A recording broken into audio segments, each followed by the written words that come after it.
Buenas.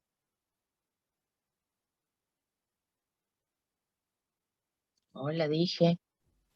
Buenas, profe. Hola, profe, ¿Cómo ¿cómo le no? va? Bien. ¿Todo bien? Che, ¿Tiene usted, profe? estamos los dos solos, digo, porque los otros mal educados ni siquiera saludan. Hola, ¿Sabes qué? Te voy a profe, que armar lo una. salude. ¿Quién saludó? ¿Me Buenas gusta más? tardes, profe. Voy a armar una reunión aparte y no vamos a ir y no vamos a dejar entrar a toda esa manga de mal educados, ni siquiera hola dicen. Ah, qué raro, Barrera. Él nunca tiene cámara ni micrófono. En fin.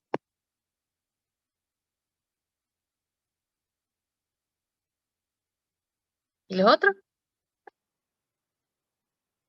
¿Fuentes? ¿Vergara? ¿Corso?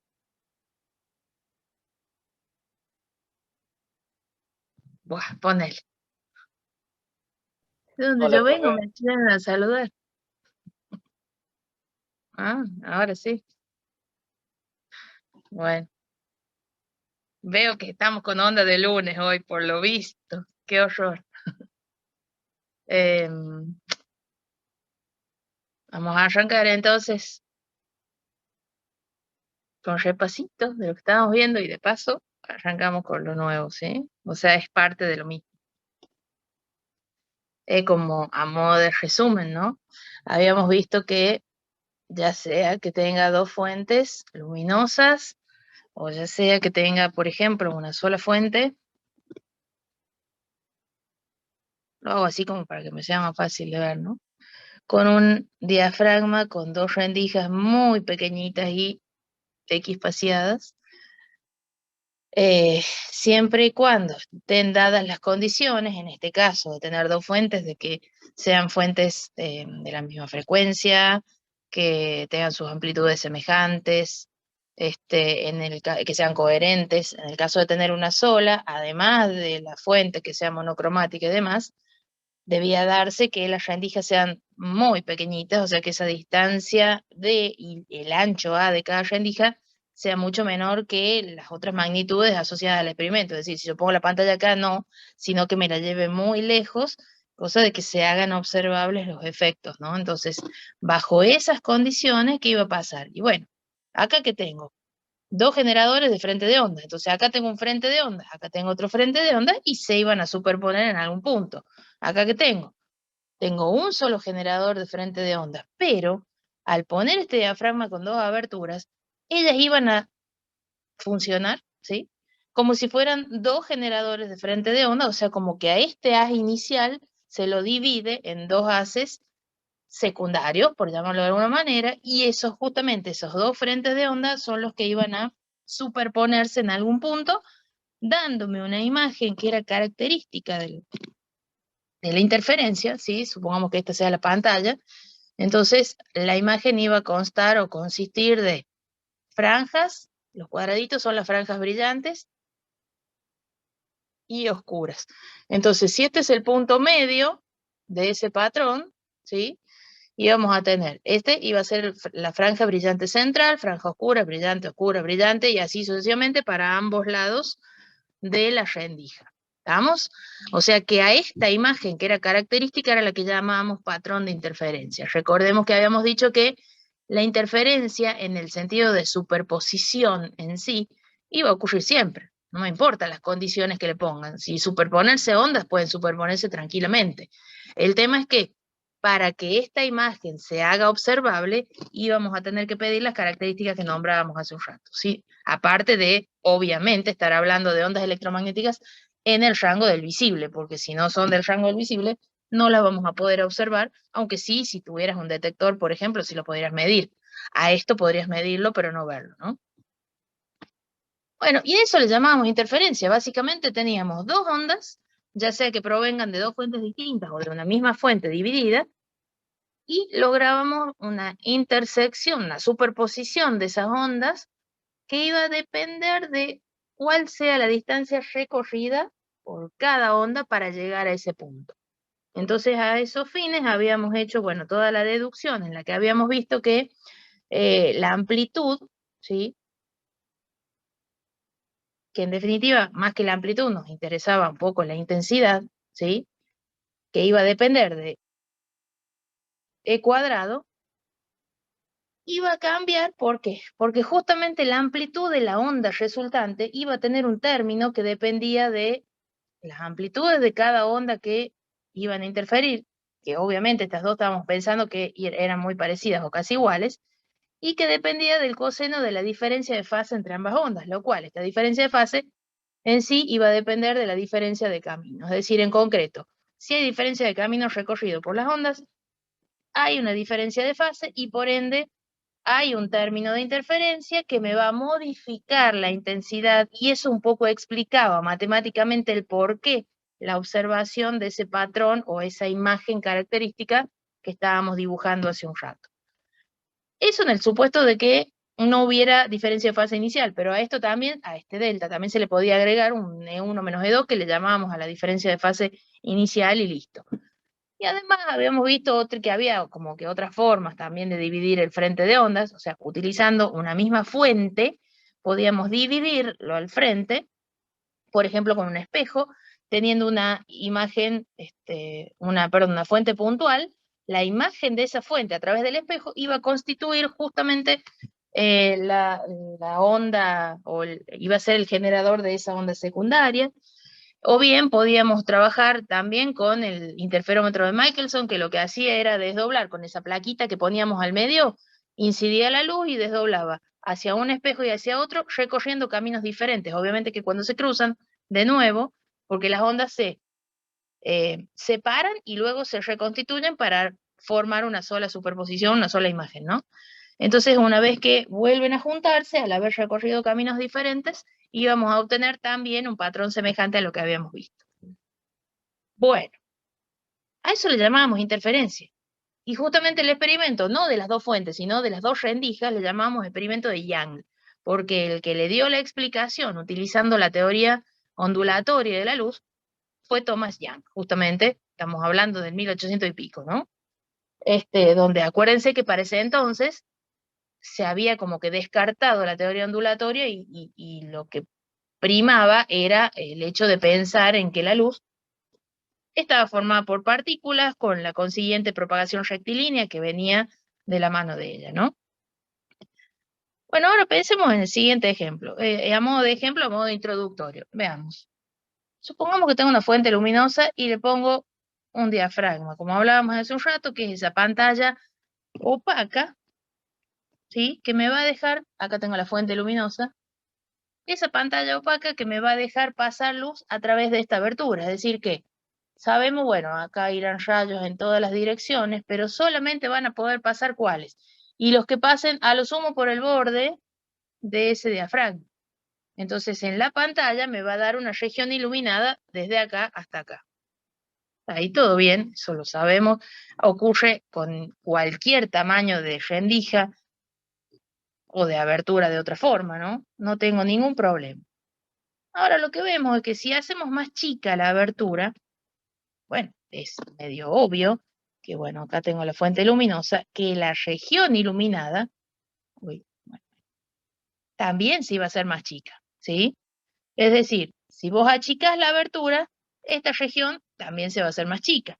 Sigamos con esa idea o esa noción, ¿y qué podríamos pensar? Bueno, che, si vos haces esto suficientemente más chiquito, y vas a lograr aislar un rayo, entonces cuando esto es re chiquitito, vas a tener un solo punto luminoso acá, porque siguiendo con esa idea, eso sería más o menos lo que ocurriría, ¿no? Entonces, lo que podríamos decir, ya lo hago acá el dibujo y más chiquito, es que, listo, pongamos la linterna así, y entonces acá va a salir el rayo, y en la pantalla se va a ver un solo punto luminoso, y no toda una región que es la que permite pasar la abertura. ¿Por qué? Porque eso es muy chiquito. Bueno, el problema es que ya con la teoría que explicaba la interferencia encima, se tuvo que volver a aplicar esa teoría ondulatoria porque esto no era observado. Acá no se veía ese punto. Acá se veía toda una región más grande que la abertura, estoy hablando, ¿no? Toda una región iluminada, ¿va? Entonces, ¿qué quiere decir? ¿Y que la luz se va a comportar así, como si se curvara? Bueno, muy probablemente sí, ¿sí? Pero esa curvatura, por llamarla de alguna manera poco técnica, ¿no? ¿A qué se debe? O sea, ¿qué estamos queriendo decir con que la luz se curva? Y bueno, en concreto estamos hablando de lo mismo que hablábamos hace un rato. En realidad, no estamos pensando que la luz son esas partículas que se propagan rectilíneamente. Acá estamos pensando que son ondas. Entonces, en definitiva, si uno plantea eso, y acá la hago como más grande a la abertura, como para exagerar la cosa, entonces lo que estamos diciendo, che, si vos acá tenés toda una región iluminada, es porque cada uno de estos puntitos infinitesimalmente separados está constituyendo un generador de un frente de onda. Esta, acuérdense que es una abertura, ¿no? Entonces acá me salen como muchas onditas, muchos frentes secundarios debido a cada una de esas puntos que corresponden a la abertura. Ondas que se van a empezar a propagar y que en algún lado donde mire en esa pantalla van a llegar y se va a generar ese patrón de superposición. A este fenómeno que va a ocurrir cuando la luz atraviesa una abertura muy pequeña, y acuérdense que está exagerada, ¿no? Cuando atraviesa una abertura muy chiquita, no importa la forma, o una obstrucción también puede ser, qué sé yo, por ejemplo, pongamos la punta de un alfiler muy, muy finito, obstruyendo el haz de un láser. Entonces vamos a ver algo parecido a esto, ¿sí? Del mismo estilo, digamos, del patrón que acabamos de describir. Entonces, a ese fenómeno que ocurre cuando la luz pasa por una abertura o por una obstrucción muy pequeña, le vamos a llamar difracción, ¿sí? Y esto, entonces, va a ser lo que llamamos difracción. En realidad, la difracción y la interferencia, ¿cuál es la diferencia? Y los dos son superposición de ondas.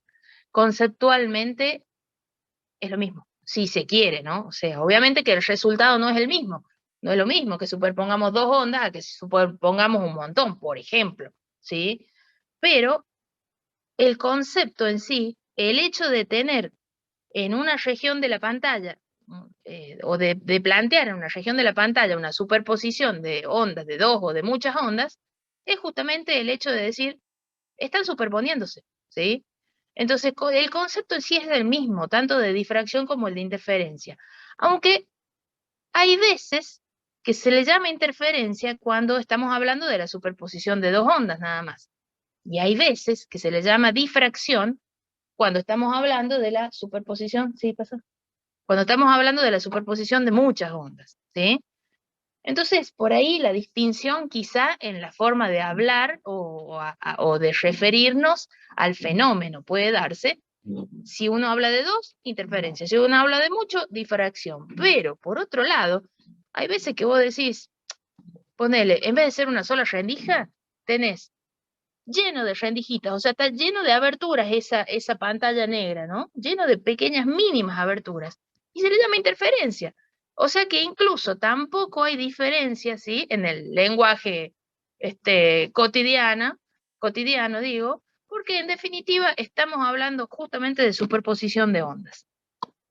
Sí hay diferencia en la imagen observada, que es lo que llamamos el patrón, ¿no? Patrón de interferencia, como habíamos dibujado hace un ratito. Ahora vuelvo con eso. Lo voy a poner así horizontal. Y era más o menos así. Vos tenías, suponete que este es el punto del frente, ¿no? El punto central entre las dos rendijas. Y más o menos teníamos, y esto lo vieron también incluso en el video que les mandé, teníamos franjas brillantes, oscuras, brillantes, oscuras, brillantes, oscuras, pero todo más o menos igual, ¿cierto? O sea que era esa sucesión, esa continuidad entre franjas oscuras y brillantes, siendo la central, ponele que sea esta, más o menos igual al resto, ¿sí? Y para ambos lados teníamos la misma cantidad de franjas brillantes y oscuras. Acá hice una de más, entonces vamos a poner así. Eso era lo que llamábamos un patrón de interferencia. ¿En qué vamos a distinguirlo respecto de uno de difracción? El de difracción o la imagen característica que vamos a ver, ya les voy a hacer ver el video también, porque hice el video de difracción, es, bánqueme un cachetito.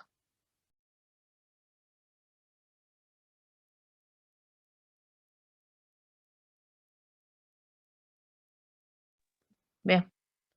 Bueno, entonces, en el caso del patrón de difracción, supuesto esto que es el punto medio, ¿cierto? Lo que vemos, o lo que se puede observar es que esa franja brillante central es como bastante más notoria, más grande que las otras. Es decir, sí, perdón, si bien tengo una franja oscura a cada lado, la franja brillante que sigue es un poco más chica y menos intensa. Y la que sigue y un poco más chica y menos intensa. Y la que sigue un poco más chica y menos intensa. Y así, obviamente, para cada lado. ¿Sí?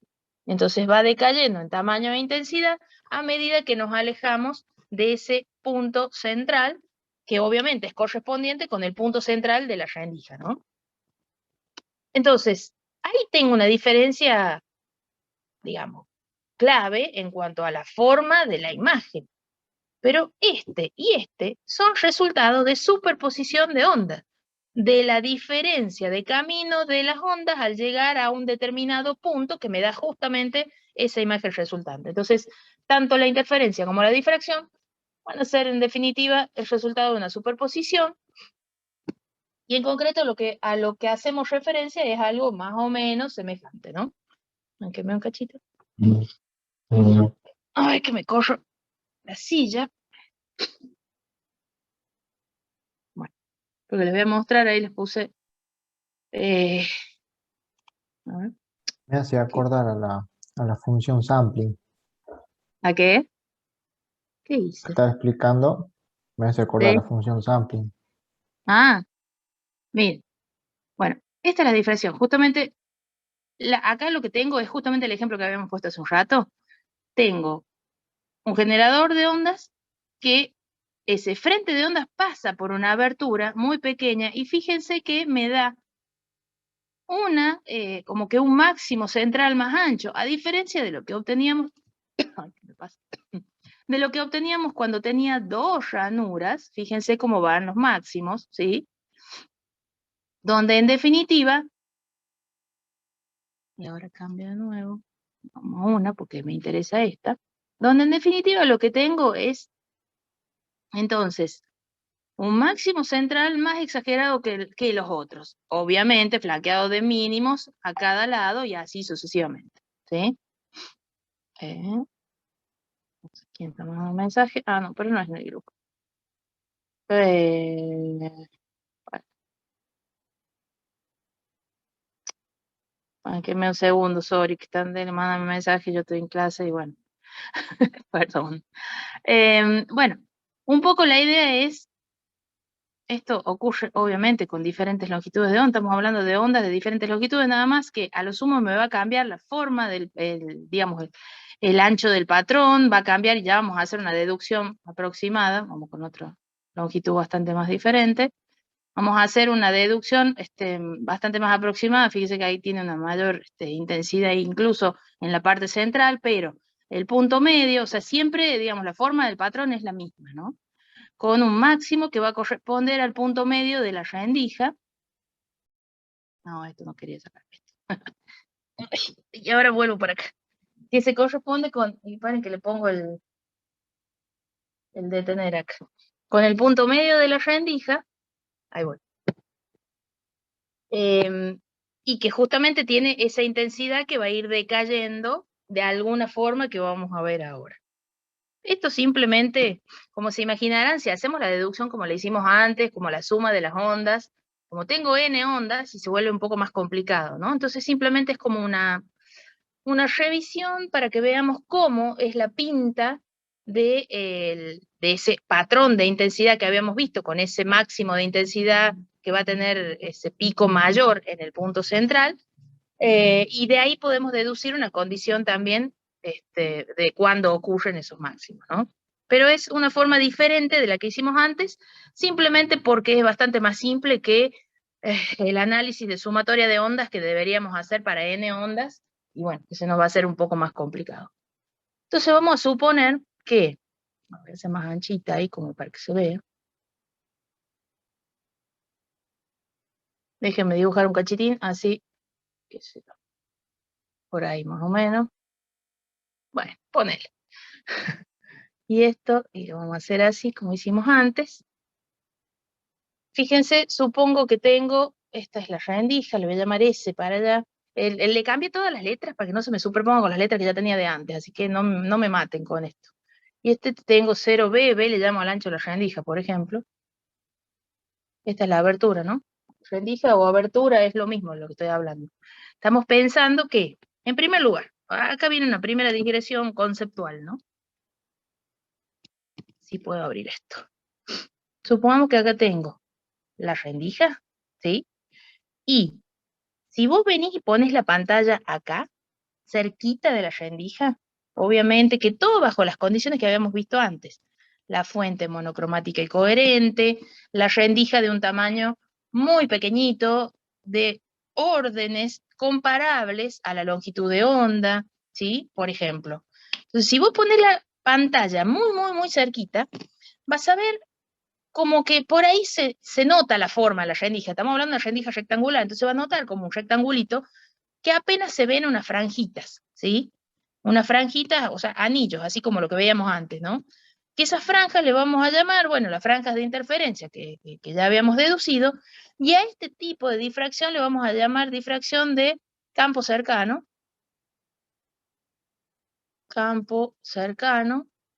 o de Fresnel.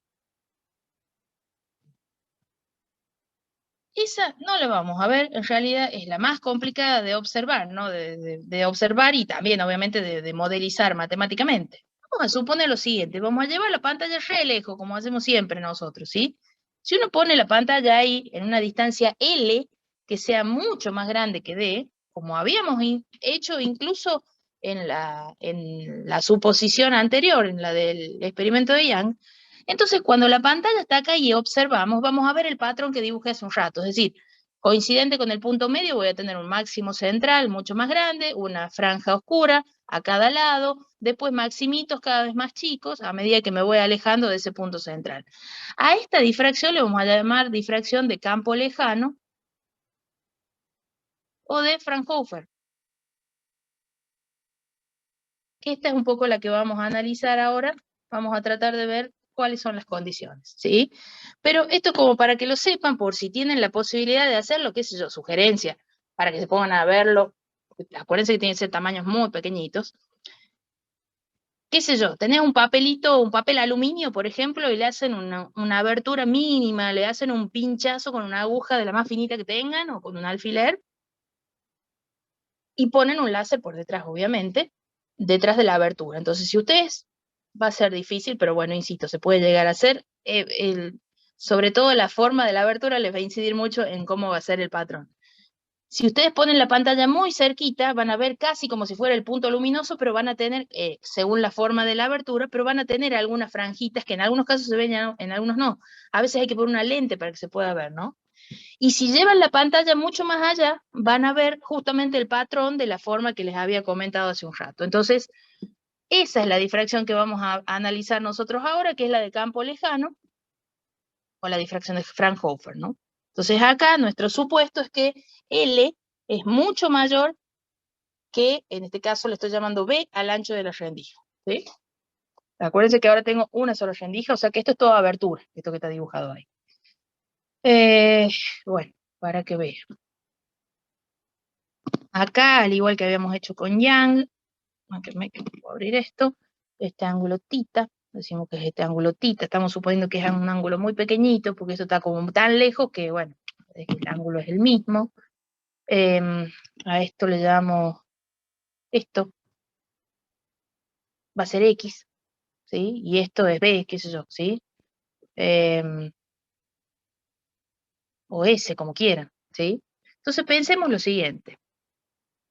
En este punto de la pantalla, este P, punto P, van a superponerse, no una onda que venga de este y de este punto, como hacíamos antes, sino van a superponerse diferenciales de ondas. Acá tengo una contribución de diferenciales de onda correspondientes a cada uno de los puntitos de la abertura, porque cada punto de la abertura es como si fuera un nuevo generador de frente de onda. ¿Se entiende eso?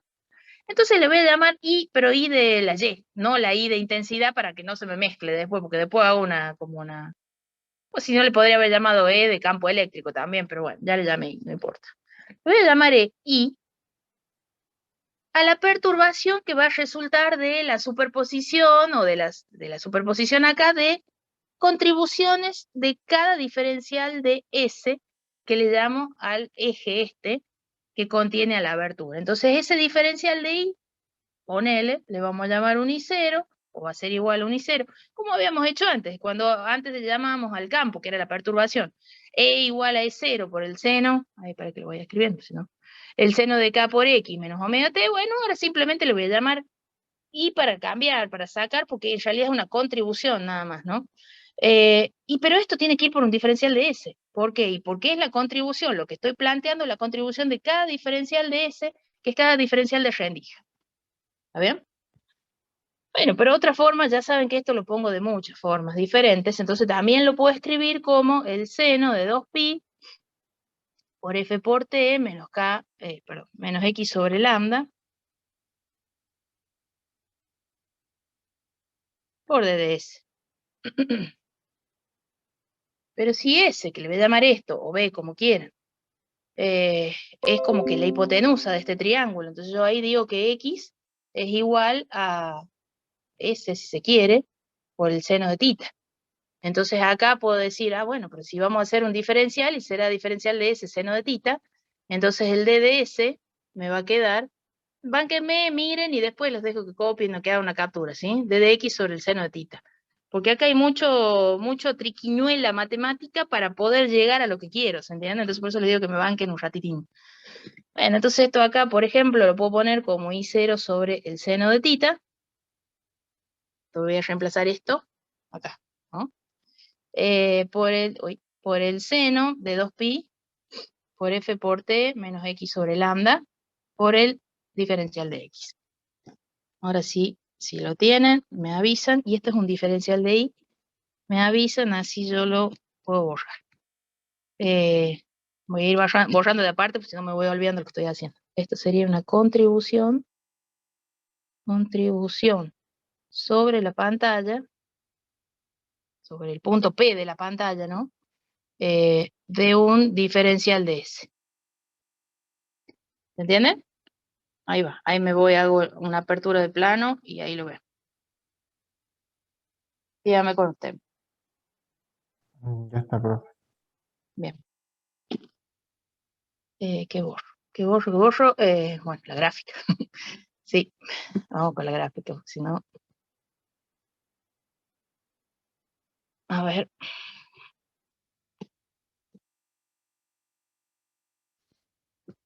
Eso me hace pensar de que si yo sumo todas las contribuciones entre 0 y B, que era el ancho de la apertura, digamos, de la abertura esa que tenía, ¿no? Voy a tener la perturbación resultante en el punto P, ¿no es cierto? Bueno, que va a estar dada algo así como por la integral entre 0 y B, voy 0 seno de seno de θ, perdón, y 0 sobre el seno de θ, por el seno de 2pi, bueno, por F por T menos X sobre lambda por T de X. Bueno, y la suposición que hago ahora a lo bruto así es, che, estamos mirando en un punto fijo de la pantalla, ¿sí? Estamos mirando en ese punto en un instante determinado, sé que lo puedo considerar perfectamente constante. Estamos mirando a un ángulo fijo porque estoy pensando en ese punto de la pantalla y no en cualquier otro punto. O sea, es simplemente una simplificación para tratar de llegar a algún resultado medianamente concreto. ¿Vamos? Entonces, bueno, digo, si integro esto me quedo, bueno, digamos, la integral sería de todo esto que es constante, el seno de 2pi por ft menos 2pi por x sobre lambda. O sea que esto más o menos me quedaría algo así, como I0 sobre el seno de θ, y acá me va a quedar lambda sobre 2pi en principio, ¿sí? Y bueno, y obviamente que acá me va a quedar, bueno, el coseno, o sea que va a ser el seno, perdón, es el seno, o sea que va a ser el coseno, y eso quise decir. Ustedes me entienden. De 2pi por F por T, sacar esto, si no se me va a mezclar todo. Uy, no.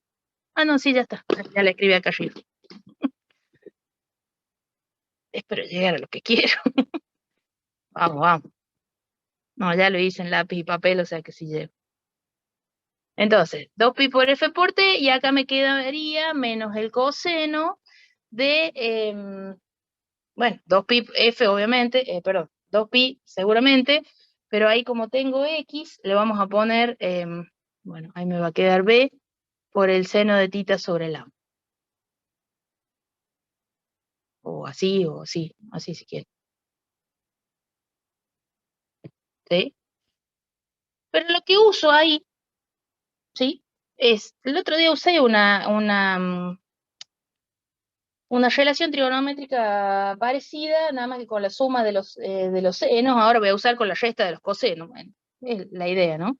Entonces yo sé que el coseno de alfa menos el coseno de beta es igual a menos 2 por el seno de alfa más beta sobre 2 por el seno alfa menos beta sobre 2. Bueno, ahí dice seno de alfa menos beta sobre 2, porque si no se me va. No llego a escribir. Dígame cuando esté. Ah, bueno, pero puedo escribir un poquito ahí abajo. Okay. Entonces, si yo defino alfa como esto, 2pi f por t, y beta como esto, que va a ser, ahora que acá me olvidé del ft, ¿o no? Por esto. ft menos lambda, sí, acá me olvidé de un ft, que si no lo tengo en cuenta, ahí voy a estar en el horno. Aunque me un cachitín. Entonces acá me quedará un f por t menos b por el seno de tita sobre lambda. Como argumento, ¿no? Entonces,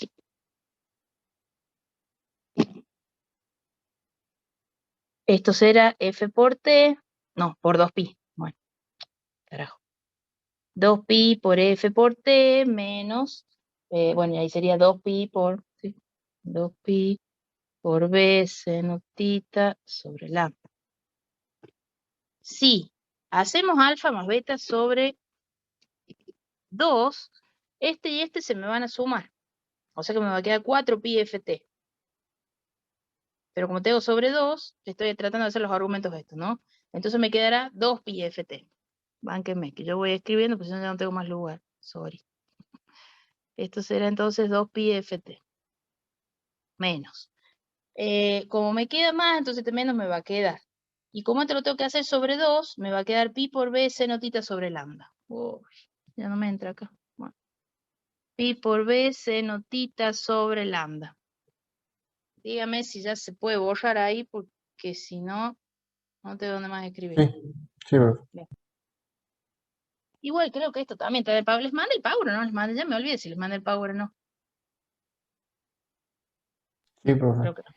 Nos mandó el de superposición, profe. Digamos, Ah, bien, esto el ya entra en el primero. otro. Esto ya es ya. Bueno, ya se va a mandar. Igual esto, algo está ahí. Vamos a hacer alfa menos beta sobre 2 ahora, como para poder hacer el reemplazo en la diferencia de cosenos. Me gustaría hacerlo ahí abajo, pero no tengo lugarcito. Entonces lo vamos a hacer acá. Alfa menos beta sobre 2. Bien. Alfa menos beta me va a quedar. Este menos este se me hace 0. Y el menos me hace más acá. Entonces va a ser directamente, como es sobre 2, me va a quedar pi por b seno de tita. Este es más fácil. Seno de tita sobre lambda. ¿Sí? Bueno, y acá al lado, si quieren, o abajo le escribo el alfa más beta sobre 2, porque si no ya quiero borrar para abajo y no voy a poder. Todavía no borré porque si no te queda un quilombo. 2pi ft menos pi por b seno tita sobre lambda. Bien. Esto voy a borrar en realidad, ¿sí? ¿Por qué? Y porque en definitiva, esto es lo que tengo que reemplazar acá. ¿Se entiende? Entonces, ahí hago la apertura del plano. ¿Sí? La idea es que este coseno de alfa, coseno menos coseno beta, lo reemplace teniendo en cuenta esto. ¿Está bien? Sí, profe. O sea, que vamos a sacar el coseno, que sea lo que Dios quiere, pero no perderme con el despelote que me queda acá. Acá me queda menos 2. Listo, déjenme ponerle el menos 2 por ahí, en algún lado. Acá, menos 2. Menos 2. Ese menos 2 que puse ahí fue, ¿no? Menos 2. Y me va a quedar seno.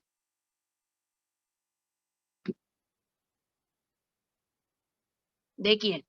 De alfa más beta sobre 2, o sea, de esto. De 2pi por f por t menos pi por b seno tita sobre lambda. Por el seno de pi por b seno tita sobre lambda. ¿Está bien? O sea que en concreto llegué a que esta va a ser la contribución o la perturbación en el punto P de cada diferencial de llanura o de rendija o como le quieran llamar. ¿Está bien? Esa es la contribución en un punto determinado. Lo voy a generalizar, pero bueno, es un poco lo que estoy tratando de hacer. Acuérdense que si no tengo que hacer la suma de n ondas que me va a quedar un quilombo, ¿no? Bueno, ahora sí, esto ya saco y los dejo que vean ahí en el paneo. Esto es toda una sola cosa, ¿no? Hay un por ahí. Dígame si sigo. Ya. Ya. Ahora, yo les pregunto y me contesto a mí mismo. Suponete que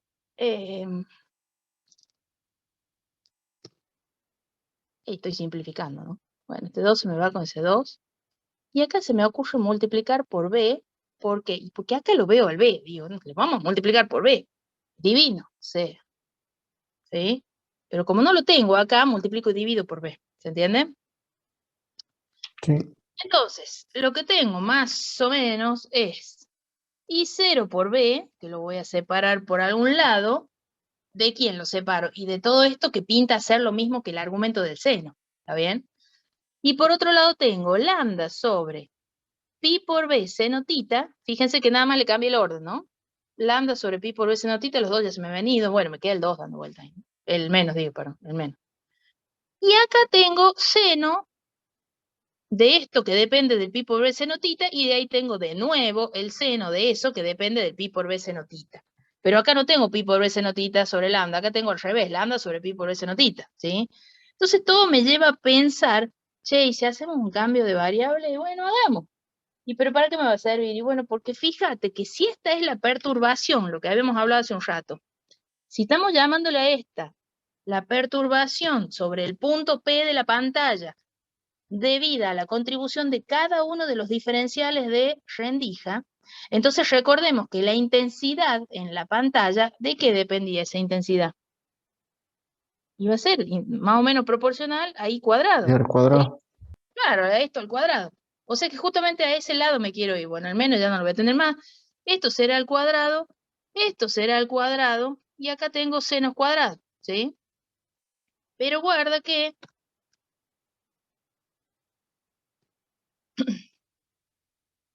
esto ya le voy a llamar intensidad.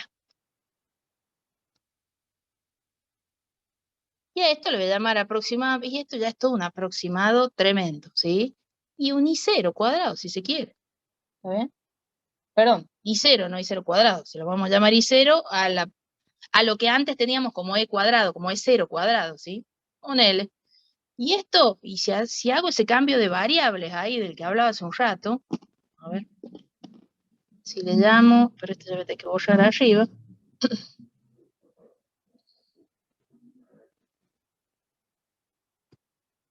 Si le llamo U a pi por b seno tita sobre lambda, entonces acá tengo 1 sobre U. ¿Está bien? Ahí, ¿qué me quedó acá?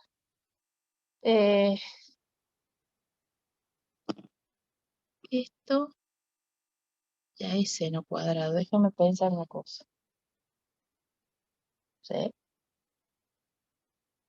Esto ya es seno cuadrado. Acá me va a quedar un seno cuarta. Entonces me va a quedar como que un seno cuadrado de U sobre U cuadrado, perdón, sobre U al cuadrado. ¿Está bien? O sea que me queda algo así como el seno cuadrado sobre de la variable, o sea, del argumento, sobre el argumento al cuadrado. La forma de esa función es justamente lo que habíamos visto. Bueno, no los voy a dejar, no los voy a borrar para que le hagan la captura. Si no, estamos en el horno. ¿Ya está? Profe, Sí. ¿por qué queda el seno al cuadrado? Estoy elevando al cuadrado todo, en realidad. Tengo dos senos acá. Me cambia el argumento, Que pero son esta de parte, distintos acuérdense que como argumentos. que había considerado, ¿qué?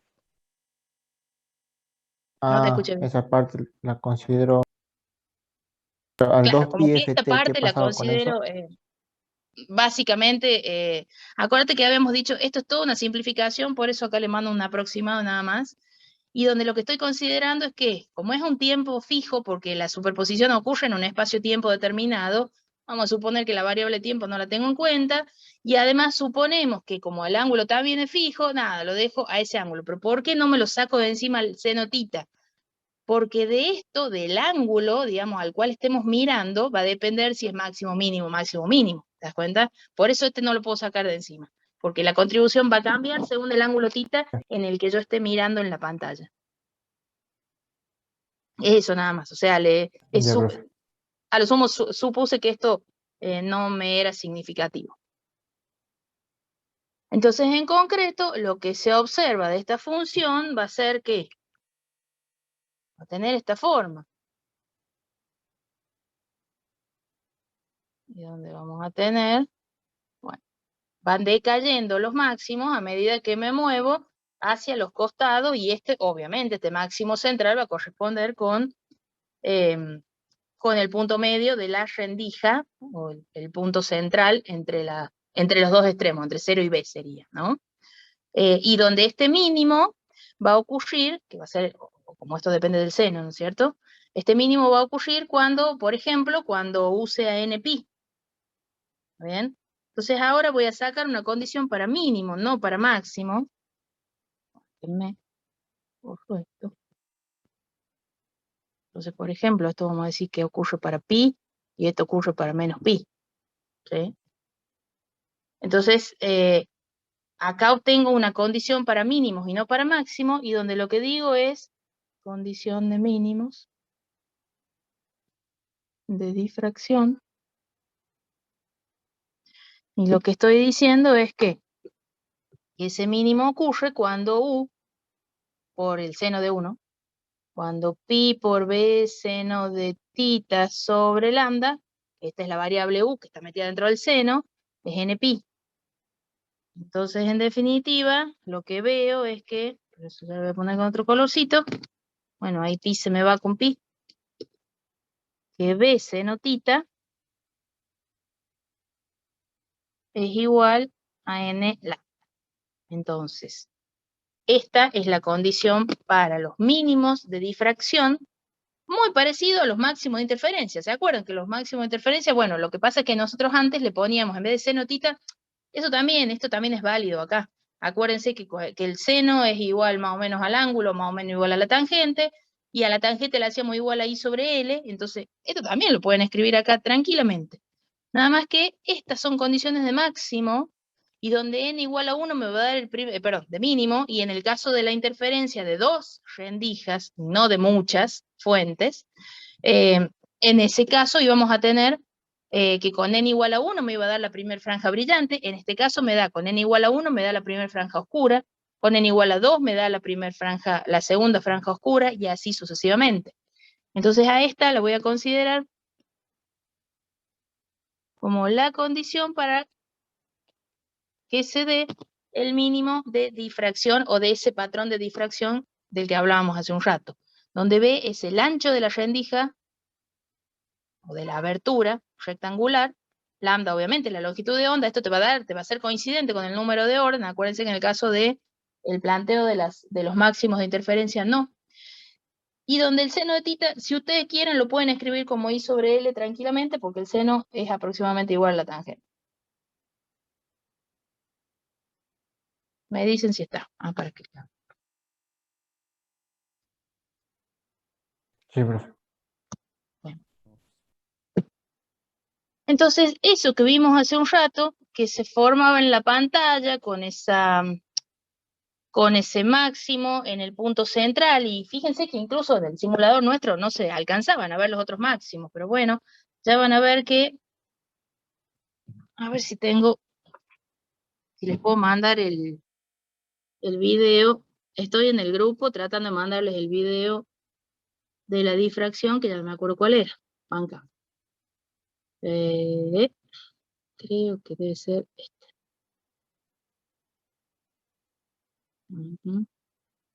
Pero será este.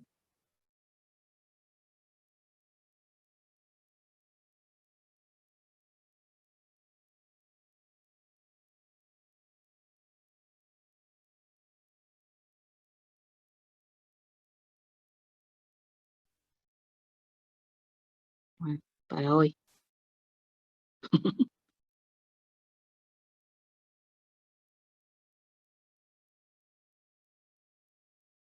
Está yendo, vamos en camino. Paren que ya llega y ahí lo veo y simplemente les quiero mostrar, les quiero marcar a qué me estoy refiriendo con la gráfica esa, y les quiero marcar también qué pasa cuando hay diferentes formas de abertura. En este caso nosotros hemos hecho la deducción para las condiciones del mínimo de difracción. Ahí se termina de descargar. Ahí fuimos. Listo. Ahí voy.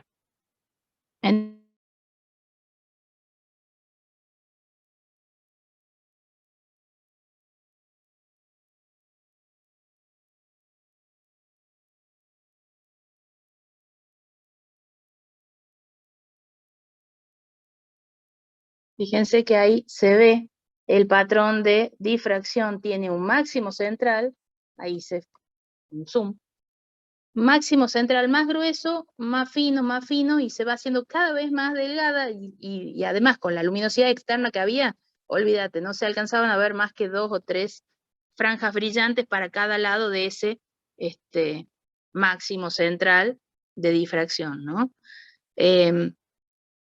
Y lo que ya va a filmar, si lo que les venía diciendo, esto se da cuando la abertura tiene una forma rectangular, es decir, es como si fuera un tajito rectangular en esa parte o en esa lámina negra.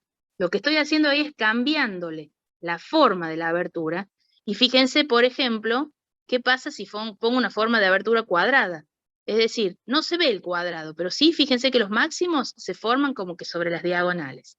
¿Sí? Entonces, según la forma de la abertura, la geometría de la abertura, se vuelve esto cada vez más complicado. Nosotros lo hicimos para 2 rendijas rectangulares, para una sola rendija rectangular. Imagínense si tienen otra forma diferente, que se puede volver un poco más complejo la modelización matemática. En este caso es una abertura hexagonal. Se ve divino, ahí no se ve muy bien porque tenía mucha luz, se ve que me estaba dando el sol ahí. Por más que esté con las cortinas bajadas, no hay forma, no hay caso. Y después pongo, que por ahí se logra ver, ¿no? El agujerito por donde pasa la luz, una abertura circular, que en el caso del círculo, bueno, ahí no se notan mucho los anillos, pero en realidad también debería verse un poco mejor. El máximo central siempre está, ¿no es cierto? O sea, siempre al medio es un máximo. Acuérdense que las ondas llegan en fase en ese punto, ¿no? Acuérdense que la interferencia constructiva se daba cuando llegaban en fase, porque es el punto medio, justamente, ya sea la forma que sea, es el punto medio, listo. Ahora, creo que ahí pongo otro círculo que se ve un poco mejor, pues se ven los anillos, ¿no? Siempre después tengo, en este caso, oscuro, más brillante, oscuro, brillante, y así sucesivamente, no se ven muchos anillos más, pero bueno, un poco es la idea que vean, que la forma del patrón va a depender de la forma de la abertura, básicamente. Ahí lo muestro al trasluz. ¿Lo alcanzan a ver? Entonces tengo distintas formas de rendijas. Incluso se ve la rectangular allá, y esa, ¿por qué se ve una raya larga? Y en realidad porque tiene un ancho variable. Cuando hacemos el estudio, cuando estamos en vivo ahí, todo eso se me va a la cámara porque no sé qué pretendo hacer. Creo que estoy subiendo y bajando la cortina. Cuando estamos en vivo, lo que hago en general es, ¿ya se terminó? Sí. Bánquenme. Lo que hago en general es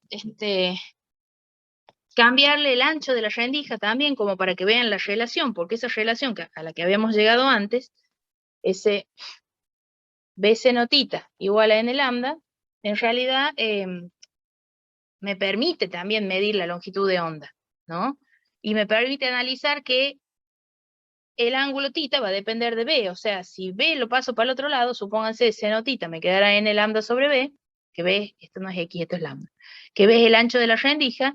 Cuanto más grande sea esto, más chico va a ser esto, ¿sí? Acuérdense que tita es el ángulo. ¿Qué ángulo? Y el ángulo desde el punto medio de la franja hasta el punto donde estés mirando en la pantalla, ¿no? Acuérdense que esto también lo pueden escribir si quieren como la tangente o como I de ese punto P, el I que es la posición del punto P sobre L. Entonces ahí ven, ahí está clarísimo que la posición de las franjas oscuras, en este caso, porque estamos hablando de interferencia destructiva o de condición de mínimo, matemáticamente, y la podés escribir más o menos parecida a la que teníamos en las franjas brillantes de interferencia. Pero no se me confundan, que esta es condición de mínimos de difracción. Y B es el ancho de la rendija porque tengo una sola rendija. En el caso de la interferencia, acá no me aparecía el ancho de la rendija, sino que lo que me aparecía era la separación entre las dos rendijas. ¿Se dan cuenta? ¿Más o menos? Sí, profe. Bien. Sí, profe. Sí, profe. Un detalle más, donde hago uso de esto, es lo que uno a veces le llama poder resolvente. Che, ¿vieron? Perdón.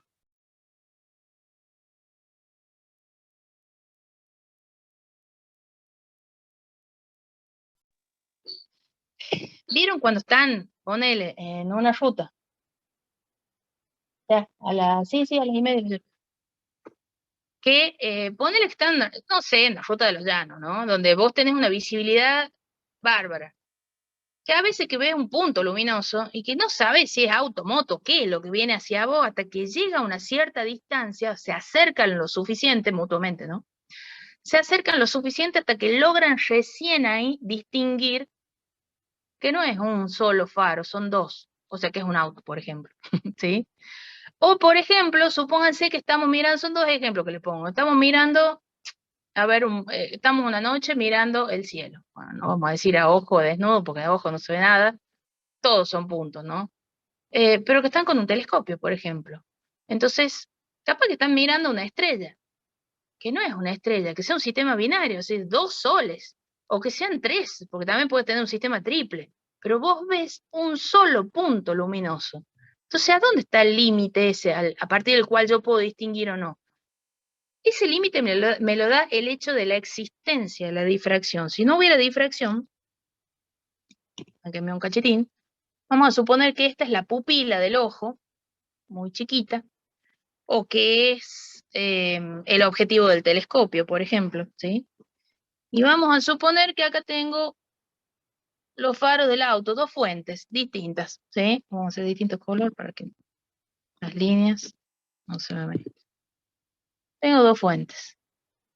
Los dos soles que estoy mirando, obviamente que estoy haciendo re exageradamente mal las distancias, ¿no es cierto? Bueno, pero bueno, mal.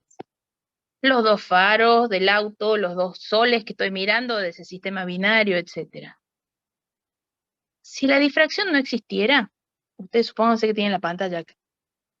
Entonces vos vas a ver acá un punto luminoso. Y acá vería otro punto luminoso. Porque la luz pasa a través de esa abertura muy, muy, muy pequeñita, que puede ser la pupila, muy pequeñita. Recuerden que el pequeñito es comparado con, ¿sí?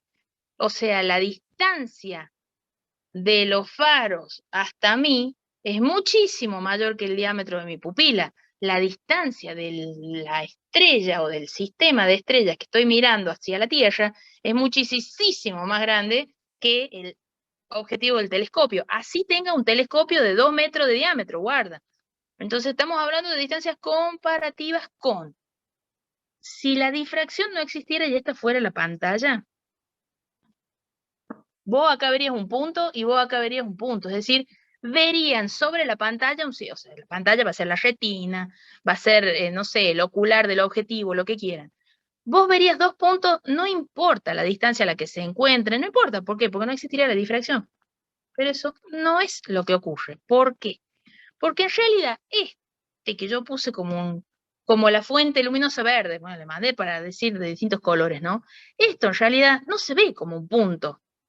Esto se ve como un patrón de difracción. Es decir, se ve un máximo con otros máximos y bla, bla. ¿Sí? Y este que pinte de celeste y tampoco se ve como un punto. Esto se ve como un máximo con otros máximos y bla, bla. Como ya vimos en algún momento. ¿Sí? Ahí está el problema. Porque hay veces que uno distingue y hay veces que no distingue. Entonces, ¿cuál es ese límite a partir del cual yo puedo distinguir dos objetos luminosos o no?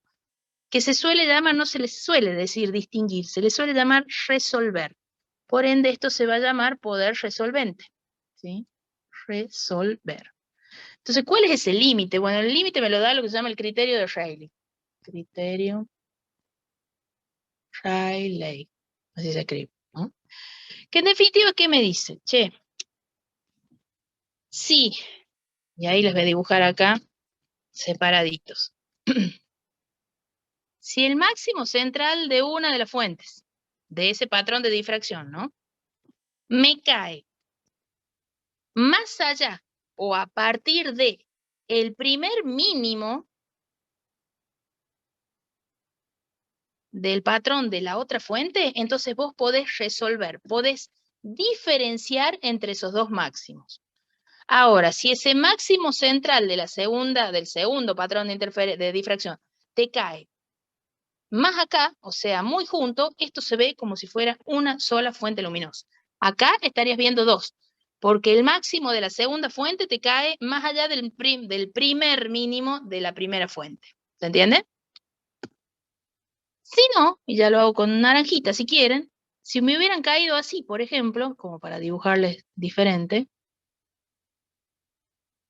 vos acá hubieras visto una sola mancha.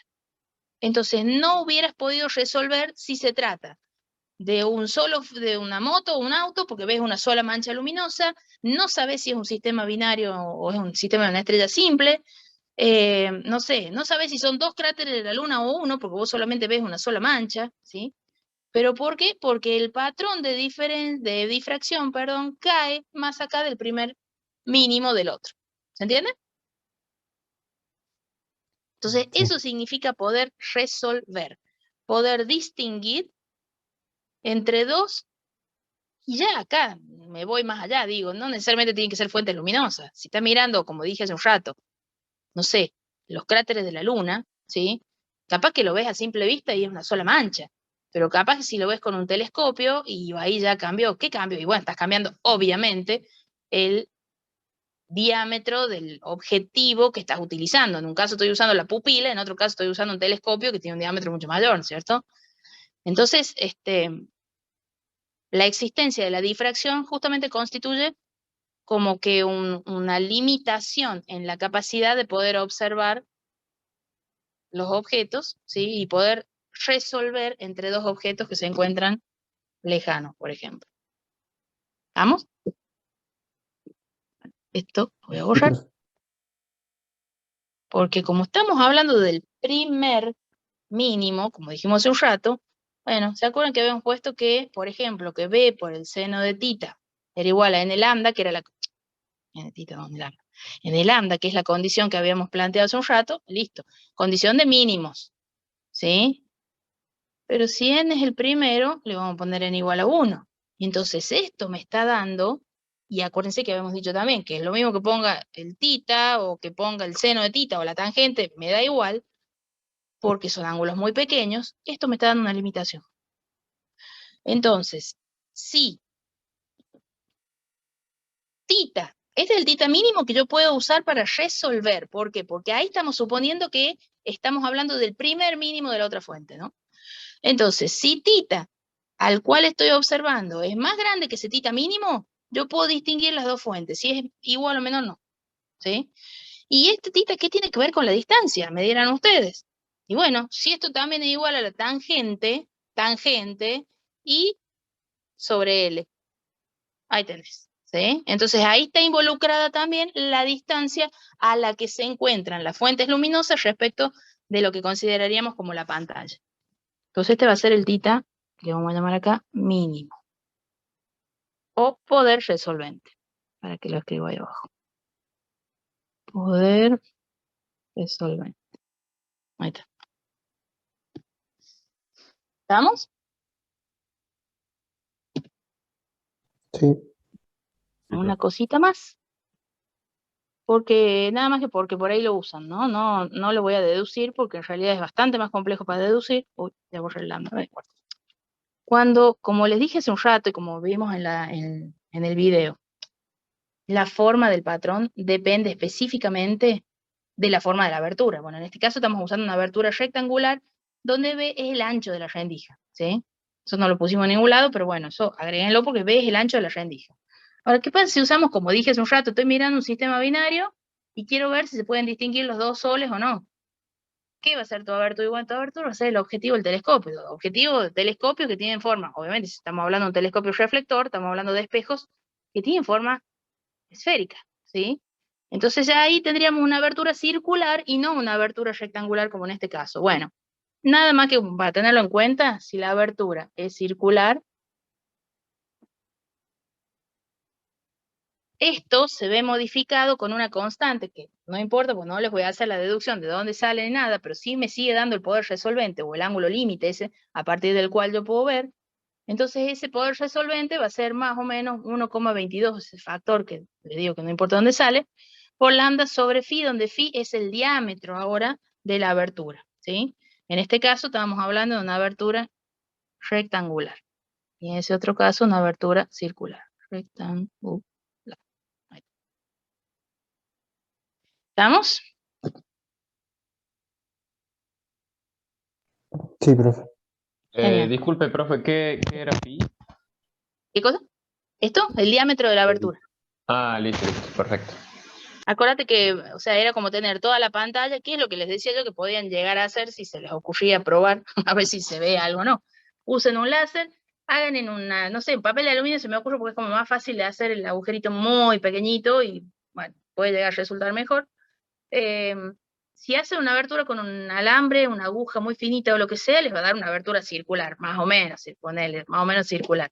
Entonces, ese tipo de aberturas utilizadas tiene un cierto diámetro, no tiene un ancho, como en el otro caso. El otro caso, la rectangular, es justamente un rectangulito, como ya van a ver ahí en el video, o si lo ven bien, o ya le saco la foto a la ruedita esa negra que es la que gira. ¿Sí?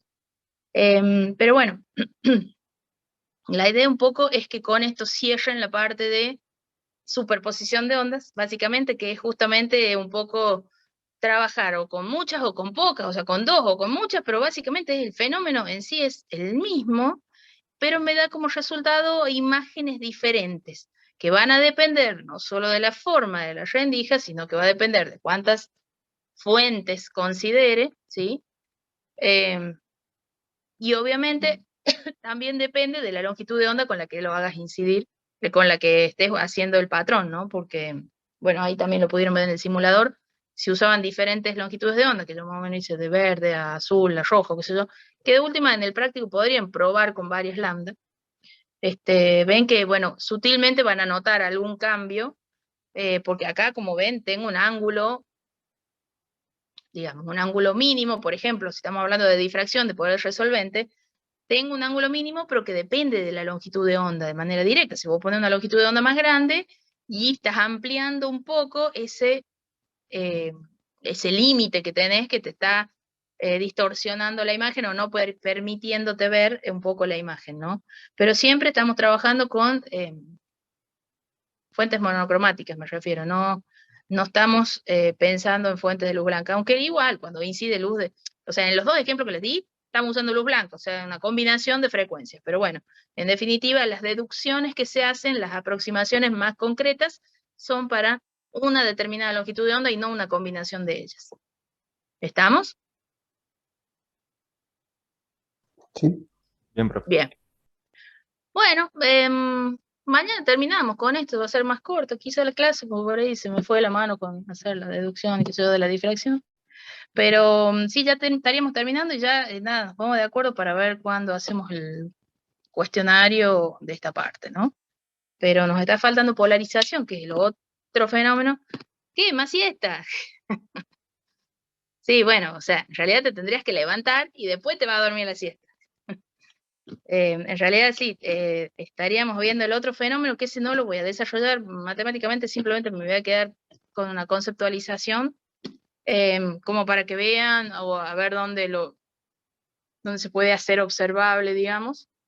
Y nada más, y ahí quedamos, ¿no? Porque son los tres fenómenos que uno asocia con la naturaleza ondulatoria de la luz. ¿Quieren empezar un rato más tarde? Empecemos un rato más tarde, no sé, como quieren. Ya quiero empezamos generalmente a las 4:30. Ay, qué loca yo, 15 minutos. No sé, como quieren. Si quieren tener más siesta, dijera Barrero, que nunca tiene cámara ni micrófono, en fin. ¿Qué? Por supuesto, obvio. Ese va a venir el otro lunes seguramente. O el otro martes, ya veremos. Pero sí, seguro que viene el cuestionario de esto. Por eso, mañana nos ponemos de acuerdo de último. Bueno, nos estamos viendo entonces. Espero que no les haya hecho demasiado lío ya hoy. Así que nada, lo que quiero que les quede en la mente, interferencia, difracción, parte del mismo fenómeno que no es otra cosa que superposición de ondas. ¡Recuperatorio! ¡Están pidiendo ya! Dios mío. Bueno, en fin. Nos vemos mañana, ¿eh? Mañana arreglamos a ver cuándo hacemos el cuestionario de la de óptica física. ¿Estamos? Bueno, profe. ¿Y el Bueno, laboratorio profe. para cuándo era? Bueno, y no sé, ya debería estar como más terminadito, ¿no? Porque ya como que estamos terminando el tema. Traten de hacer mañana si tienen, o ahora a la tarde, si tienen duda, veamos mañana. Sí, igual, no me importa, lo mandan la semana que viene, si no lo tienen al informe, me refiero. Pero por ahí podría ser aprovechable que me pregunten si tienen dudas de los cálculos y eso los vemos ahí en clase, ¿se entiende? O sea, traten de hacerlo al menos los cálculos, o por lo menos ver qué es lo que hay que hacer, y después el informe lo escriben para la semana que viene, si les parece. ¿Vamos? Bien, profe. Buenísimo. Dale. Nos vemos entonces, que anden muy bien, hasta luego. Nos vemos, profe. Nos vemos, Cuídese. profe. Chao, Nos vemos, Nos vemos, profe. que me profe. vea. Chao, profe. hasta mañana.